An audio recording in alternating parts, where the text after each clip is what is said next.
LSU is going to South Carolina for the first time since 2008. Again, I should be scheduling for the SEC, but I don't control that. I do control where we go. And we are going to Columbia, South Carolina Saturday. In fact, I just changed my flight. I'm going to get out of here Thursday night. I'm going to spend all day Friday over there. Had Alyssa Lang send us a bunch of restaurant recommendations, and so we'll just knock them down one by one. Whole new Saturday tour fueled by Quick Trip on the road in Columbia. Noon kickoff on ABC. LSU has to win this game. I don't know how else to put it. You know it. You guys know it in Baton Rouge. You know it as well as I do. When you still got Ole Miss on the schedule, and you still got Bama, and you still got Oklahoma, you go to Texas A&M. The thing about it is, if you're not good enough to go into Columbia and win, I don't look at a road trip to Arkansas as a gimme, or a road trip to Florida, or a road trip to A&M, like I said. So you got like 6 more losable games minimum. If you start the season 1 and 2, I don't advise you starting the season 1 and 2. Okay, that's my first piece of expert analysis. Is I personally believe, write this down, Jesse, LSU should try and win this game. Now tell me where else you're going to get that. Part 2, South Carolina, I think, had the surprising result of the week last week. Now, it wasn't like Northern Illinois over Notre Dame, but it was pretty emphatic what they did when they went into Lexington. Does it carry over? They'll be sky high. This place will be on fire. I'm going to talk about the possible inclement weather. Justin King and the folks over in the creative media department, just press record. I'm going to do you all a great favor in a few minutes. But South Carolina's pass rush essentially won them that game last week. It was a huge advantage. Their pass rush at South Carolina against Kentucky's O-line, huge advantage Gamecocks. I flat out don't think that's an advantage for them this week. I think the matchup advantage is totally inverted. And I think if you're counting on getting to Nussmeier several times, you're either going to have to beat one of the best offensive lines and best offensive tackle combos in the country to do it, or part 1 of your game plan has been ripped out, and then you're just going to have to outscore LSU. South Carolina's pressure rate is number 1 in FBS right now. Now, we're 2 weeks in, so make of that what you will. LSU pressure rate allowed, number 6 in FBS. So they've protected Nussmeier really well. South Carolina's gotten after the quarterback really well. Both of them think that that will continue. Someone's wrong. We got to find out who.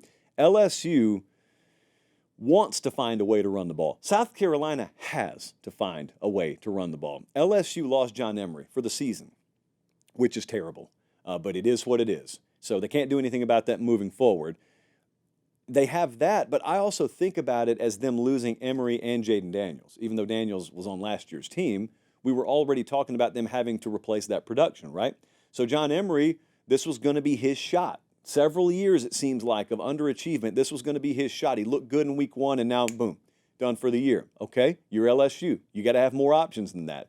They don't have to be able to run the ball at a high level. They got to run it good enough. But they got a quarterback that if it has to be put on his shoulders, Garrett Nussmeier can be trusted to carry at least a majority of the offensive load.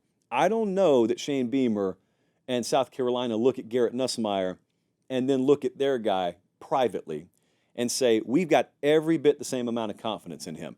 They're confident enough in Sellers that he's their guy. That's not what I said. I said, are they confident enough in him taking over the game with his arm? That's not practical. That is not what they would expect him to do. That's not what they'd want to ask him to do.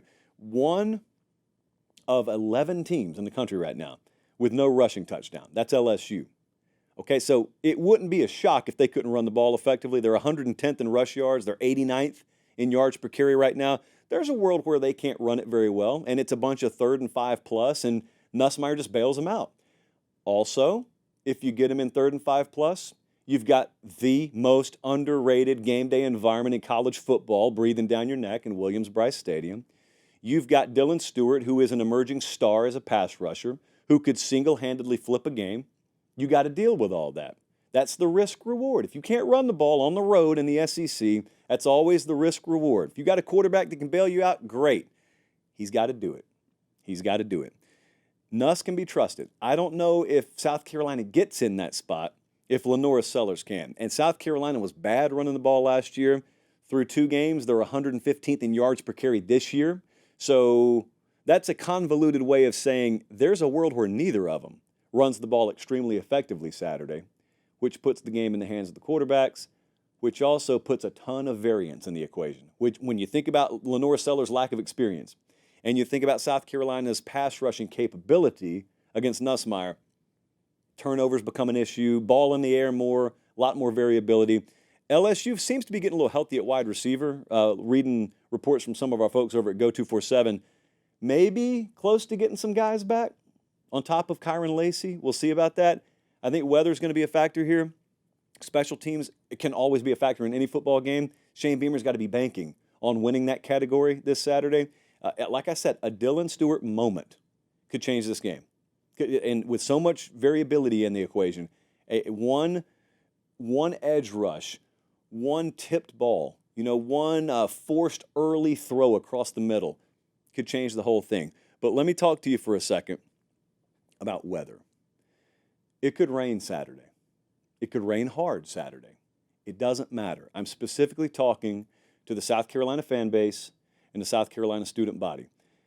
I know good and well every one of you have been in a swimming pool once or twice in your lives. It's impossible to be more wet than you got in that swimming pool. So every one of you's been in a pool before. Every one of you's been soaked before.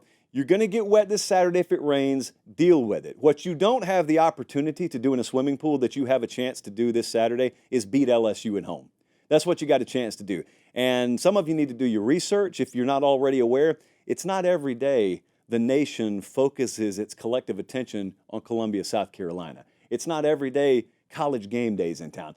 We haven't been over there once since I've worked at CBS, and I look for reasons to get over there. It's a premier moment.